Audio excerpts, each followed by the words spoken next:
will see that right at the end I stepped through the trailer.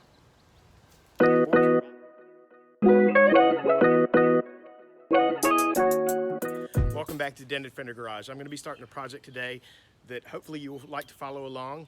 Basically, for over 10 years, I've been wanting to turn my utility trailer behind me into a small sleeper camper, like a micro camper.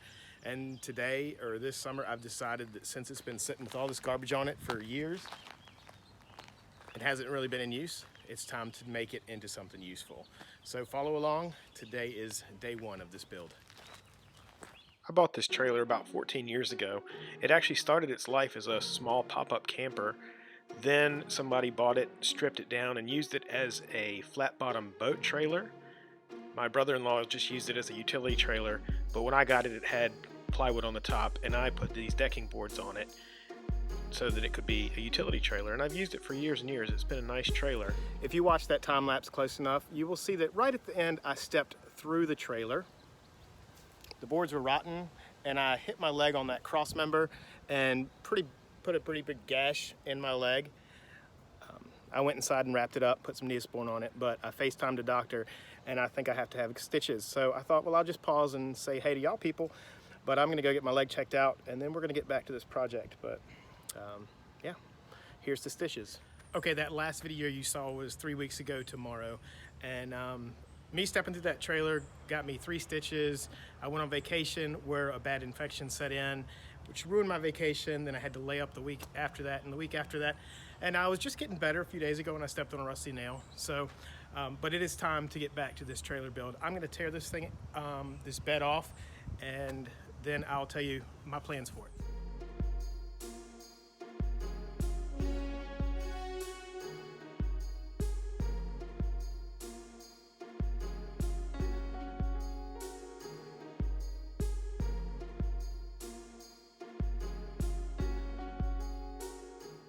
Okay, now you can see the decking is gone. When I first got this trailer, the fenders were raised up a little, but I made them level with the frame rail so I could put a flat floor on it.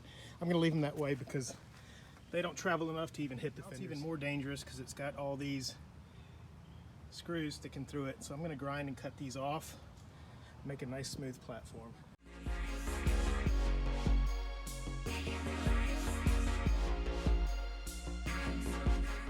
I just finished grinding everything down. The next thing I need to do is clean it up and paint it just to put some surface back on it. It is 4:15 p.m. It is 95 degrees, and I just looked it up. It's 51% humidity. So they're saying that feels like 108 degrees. It's warm out here. So I picked the best time of year to be doing this. Okay, I'm back inside. It's the next day. It did rain last night, so that cooled off things a little bit. I've been reading this book. This is Building a Teardrop Trailer. It's by Tony Latham. Great book, but I'm not really building a traditional teardrop trailer. He suggests in his book that you should use a CAD program to draw out everything and get it figured out ahead of time, which is different for me because I just like to jump in and start building and then fix my mistakes. Anyway, I am going to use CAD real quick, and I'm going to show you my basic plans, even though they will change. Okay, first of all, the base of my trailer, the rectangle, the frame is about 81 inches long by 66.5 inches deep. Now, the footprint of a queen size mattress is about 60 inches by 80. So if I put it all to one side, I would have a little bit of room, well, no room up here, but I would have a little bit of room on one side. But that would just be evened out side to side. So it's all gonna be bed inside of here. I'm gonna be trying to build walls just like they're mentioned in this book here. And the way they do that is use 3/4 inch plywood, but you skeletonize that and take holes out of it. On the outside, you put a 1/4 inch plywood to cover up the holes. In the holes, you put styrofoam insulation, and on the inside to cover up the holes, you do 1/8 inch. So that sandwiched wall, 3/4 plus 1/4, that's 1 inch plus 1/8 is about 1 inch and 1/8. So if you do walls on either side, I mean, obviously you have walls on either side, so times 2, you're gonna have what, like 2 1/4 inches lost in here. Now, they say that the bed will fit up, like it squishes in if you're gonna get a foam mattress. So that's what I have to work with. My trailer is almost perfect for this, and the tires are underneath, so it's really narrow, which makes it really easy to maneuver. So the design. I told you I'm not making a traditional teardrop trailer. I love this book though because it's helping me with all the building ideas. So on his trailer you can see external fenders and external wheels, and mine are all up underneath. Let me show you what I have in mind. Here is my frame, my fender, my wheel. A teardrop would typically, lean back more in the back and be. I want to design mine to look like an antique travel trailer, an antique camper trailer, and it's going to just be kind of, let me see, a little bit taller and just more like a bean. I don't know. I don't know how big these walls are going to be up and down. And basically, something I learned about in his book that's really helped me is you don't want a whole lot of empty space in the top, because that's empty space that doesn't hold your heat in when you're camping in the cold. So what I'm going to do is I'm going to make the side walls and then drop them down, maybe even down in front of the wheel like this, just so I can keep the right perspective, so I can keep the right proportions, because I want this from a distance to look like a antique camper, but then when you get up to it you realize it's micro-sized.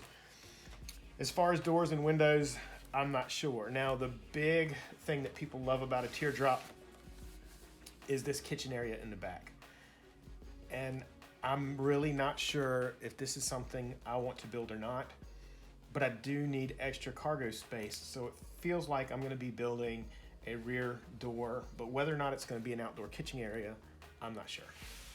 So if this is your internal, you've got your bed. You need what you can do is you can box off the back, and this is what would usually be used as the galley or the kitchen area, and then that part would open up. Look.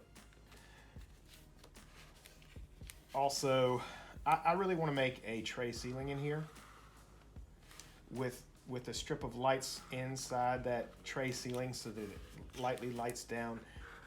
The tray ceiling will also allow to have the vent fan up out of the way.